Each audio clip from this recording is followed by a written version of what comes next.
llegamos al último de nuestros temas, serán 2 videos imposible, que es introducir a Aristóteles. En esta apretada síntesis, en una situación tan compleja para dar clase, para ustedes recibirlo con tanto esfuerzo de ustedes y nuestro, y con dificultades muy serias, pero vamos a intentar llegar a buen puerto. Como estuvimos viendo, Platón resuelve la tensión de incluir el movimiento y al mismo tiempo poder pensar en un ser que esté fuera de la diacronía del tiempo.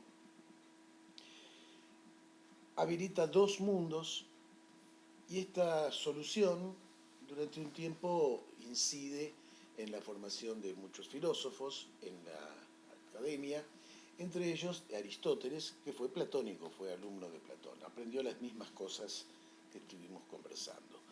Pero con el tiempo empezó a ser crítico respecto de los puntos de vista de su maestro. Le parecía que la duplicación de los mundos no resolvía el problema, sino que lo complicaba, porque ahora había que explicar, además de este mundo, a través de una hipótesis de otro mundo, ese otro mundo. Y el problema de las ideas era que si tenemos, por ejemplo, la idea de perro, después tenemos que tener la idea de cada una de las razas de perros, y en última instancia tendría que haber una idea para cada cosa prácticamente. Entonces tendríamos una duplicación de los entes sensibles en entes ideales o formales. Con la formación que tenía platónica, Aristóteles intenta resolver el problema de otra manera. En la charla de hoy vamos a ver 3 aspectos importantes abordados por el aristotelismo, y en la próxima vamos a ver más precisamente respecto del tema del alma, cómo estos elementos se van a plasmar. En primer lugar, Aristóteles se plantea la existencia de la sustancia, entendiendo como lo que equivale en la gramática al sujeto, aquello de lo que vamos a observar las modificaciones que se producen en el tiempo. Es decir, habría una base que va mutando. Hay una sustancia accidentada. Hay accidente no en el sentido de un accidente de tránsito, sino de cambio. Lo que es así, pero podría ser de otro modo, y en este caso es así, pero después puede ser de otro modo. Soy un ser humano y soy argentino. Que sea argentino es accidental para los seres humanos porque no todos nacen en Argentina. Soy además psicólogo y profesor de filosofía. Bueno, eso también sería accidental, porque no necesariamente, podría haber sido médico, ingeniero o cualquier otra cosa. En ese punto podríamos decir, la concepción de Aristóteles es, como tenía una formación primero como médico, es una formación que lo lleva a ser un gran observador. Un gran observador, y este aspecto que inicialmente la filosofía trata de dejar afuera, que es la impresión sensible de los entes sensibles, Aristóteles lo trae un poquito más para acá, porque está acostumbrado como médico a observar, si bien la práctica de la medicina la abandonó temprano, ¿no? Pero a observar los signos en el cuerpo del paciente. Desde esta perspectiva, entonces, plantea, en lugar de los 2 mundos platónicos, hay una sustancia sublunar por debajo de la luna, acá, que es una sustancia que cambia, accidentada, movimiento. Por encima de la luna, en el firmamento, ve una cosa más estable. Claro, no tenían ni telescopios, ni podían tener las concepciones que tenemos hoy en día. Entonces, habría una sustancia que no cambia y una sustancia que cambia. Entonces, lo que hay que explicar es el cambio, el movimiento. Para la concepción del movimiento, también va a tener que tener en cuenta la causalidad de ese movimiento. Entonces vamos a tener, en principio, una teoría de la sustancia, una teoría del movimiento y una teoría de la causalidad. La sustancia puede ser simple o compuesta, según Aristóteles. La sustancia mayoritariamente que encontramos alrededor nuestro es sustancia compuesta. Podemos descomponerla, partirla, separarla. ¿Cómo identificamos una sustancia simple y cómo identificamos una sustancia compuesta? Si yo tomo, por ejemplo, siempre hablando de biología, que son un modelo que toma fundamentalmente Aristóteles. Si yo tomo un pedazo de piel, un cuadrado, supongamos de 10 centímetros de lado de piel, y lo parto a la mitad, ese órgano, porque la piel es un órgano, eh, en sus dos mitades va a ser igual. Entonces es una sustancia simple para Aristóteles porque es continuamente lo mismo. En cambio, si yo tomo un corazón y lo parto por la mitad, me voy a encontrar con una morfología diferenciada. Los ventrículos no son idénticos, no es todo lo mismo, no hay una continuidad. Hay un grado de organización. Esa es una sustancia compuesta, compleja. En la mayoría de las cosas que observamos, vamos a ver que encontramos seres inanimados, piedras, seres animados, plantas, animales, hombres que son animales, pero distintos. Estos seres son cada vez más complejos, es decir, son compuestos. La planta tiene su tallo, sus raíces, sus flores, sus hojas, etc. Los animales se van complejizando desde los más básicos, unicelulares, en adelante, hasta los grandes mamíferos. Esta composición, entonces, de la materia, entendida como un sustrato cambiante, un sustrato que está accidentado, aquello de lo que voy a decir algo, pero además Aristóteles tiene el cuidado de entender, siguiendo la idea del logos, que todo esto está en el lenguaje. Así que vamos a ver que dice, se dice sustancia en muchos sentidos. Lo toma del lenguaje cotidiano, de cómo se expresan los hombres, y reflexiona a partir de allí, precisando los límites de cada cosa, apelando a las definiciones. Una definición tiene que abarcar suficientemente el objeto definido, la cuestión definida, dejando dentro todo lo que corresponde que esté adentro y excluyendo todo aquello que tiene que ser excluido para que la definición alcance efectivamente solo a eso. Y eso es una definición, si no es una alusión simplemente.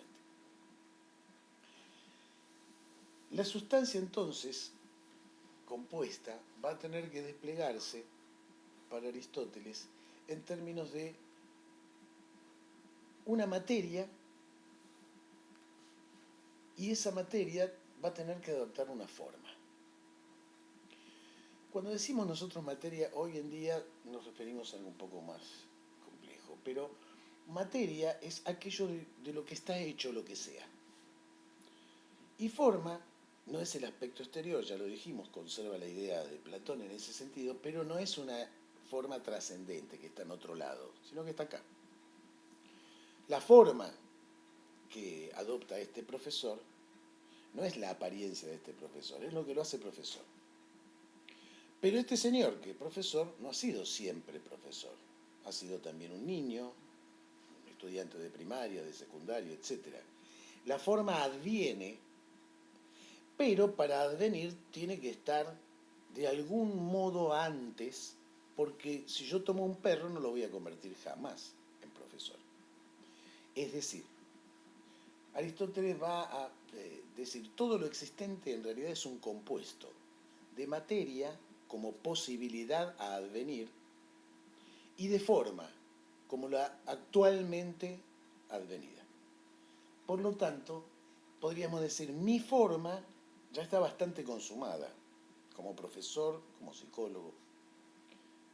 Cuando yo era un niño, mi forma era muy poco determinada, porque era la forma de un niño, y un niño todavía tiene muchos caminos para determinarse. Mi materia, cuando era niño, era muchísima, porque es todas las posibilidades a desarrollar. Mi materia hoy, que ya soy un hombre grande, es mucho menor. Difícil que yo me vaya a convertir, por ejemplo, en campeón olímpico de lanzamiento de jabalina.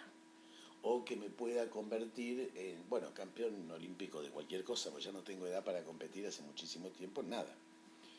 Pero también es difícil que yo me convierta a esta altura de mi vida en médico o en ingeniero o en abogado. Ya está. Yo tomé un camino. En ese sentido, mi materia se fue agotando. Materia entendida como las posibilidades que pueden advenir. En cambio, mi forma se fue determinando cada vez más. Cada vez fui tomando más forma. La forma entonces tiene que ver con la concreción de esa cosa. Una semilla de poroto es casi pura materia con muy poca forma, porque tiene forma de semilla nada más. Pero ahí adentro está la materia para desplegar una planta completa, con raíz, tallo, hojas, etcétera, etcétera. Siguiendo esta idea de materia y forma, materia como posibilidad a desplegarse y forma como lo que actualmente es posible pensar los cambios a lo largo del tiempo y nos permite entonces pegar un salto a la teoría del movimiento. ¿Cómo se produce el cambio, el movimiento? El equivalente a la forma, en tanto que la forma es actual, que ya no es la forma platónica trascendente, sino que es una forma acá, la vamos a definir como acto.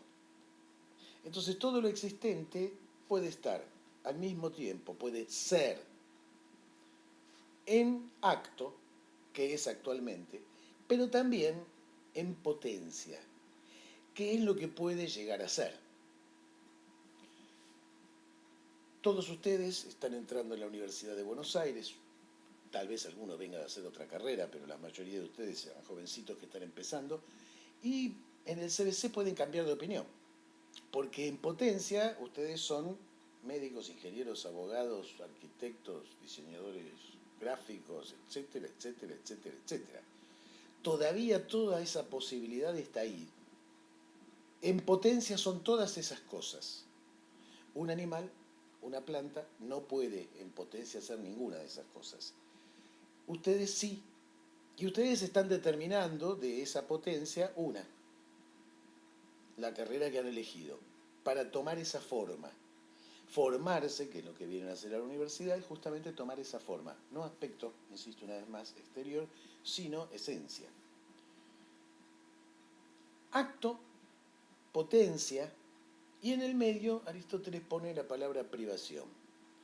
Porque la potencia es aquello de lo que hoy estoy privado, pero privado de la actualidad, no privado en potencia, justamente. Si se levanta la privación, lo que era potencia se puede convertir en acto. Cuando ustedes vienen a estudiar, vienen a levantar esa privación, porque hoy, si ustedes quieren ser arquitectos, todavía no lo son. Pero en potencia lo son, por eso están entrando en la carrera. En la medida en que vayan aprobando materias, van levantando esa privación hasta acercarse a dejar de ser arquitectos en potencia para pasar a ser arquitectos en acto. Fíjense que estuve usando el verbo ser todo el tiempo, ¿no? Aquí el ser no tiene nada de trascendente, es presente. Actúa directamente sobre los entes. Estos entes que son en potencia otra cosa que lo que son en acto, y a la medida que se levante esa privación van alcanzándola. Ya señalamos entonces la teoría de la sustancia, la teoría del movimiento, y nos quedaría la teoría de la causalidad. ¿Cómo es que se producen las cosas? Bueno, causa, nos dirá Aristóteles, se dice en muchos sentidos. La materia de la que está compuesta una cosa, no podemos negar que es causa de que sea lo que es. Mi materia me permitió convertirme en psicólogo y profesor. Ahora ya estoy convertido. Entonces, mi actualidad, mi forma, también es causa de lo que soy. Por lo tanto, tanto mi materia como mi forma son causas. Hay una causa material y hay una causa formal. Aristóteles se pregunta si es posible pensar en algo que sea solo materia, pura posibilidad, sin forma de nada. Y dice, no, no hay nada que exista que sea así. Todo tiene alguna mínima forma. Aún un espermatozoide que está por fecundar un óvulo tiene forma de espermatozoide, aunque eso implique toda la potencialidad de lo que pueda llegar a ser ese animal o esa persona. Se pregunta lo contrario. ¿Puede ser que haya algo que esté ya tan realizado, sea tan actual, que ya no pueda cambiar más? ¿Que haya evolucionado a tal punto de alcanzar una suerte de perfección y no tenga entonces posibilidad de tener ya más materia y sea pura forma? Estaríamos dispuestos a esperar que Aristóteles nos diga lo mismo, no. Pero para nuestra sorpresa dice sí.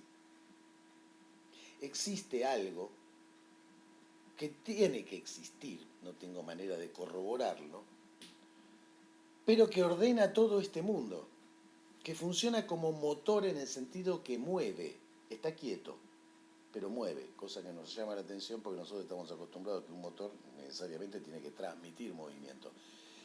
Es motor porque mueve todo el universo, cambia el universo en una dirección, pero en una dirección, y eso es lo importante que lo hace apostar a la existencia de eso, que funciona como un dios, que es un motor pero es inmóvil, que es lo que gobierna todo el universo y es la causa final de todo. Así que tenemos causa material, causa formal, causa final. Y recorta una cuarta causa que va a llamar causa eficiente. La causa eficiente es la inmediata que dispara el proceso. Ustedes son estudiantes universitarios porque tienen la materia para hacerlo. Si fueran plantas o animalitos no racionales no podrían. Además han actualizado su forma como estudiantes porque se inscribieron, están viniendo a clase, están haciendo el esfuerzo. Pero además están haciendo el esfuerzo en una dirección con la tranquilidad de que mañana no van a tener ni 10 años menos ni 10 años más de golpe.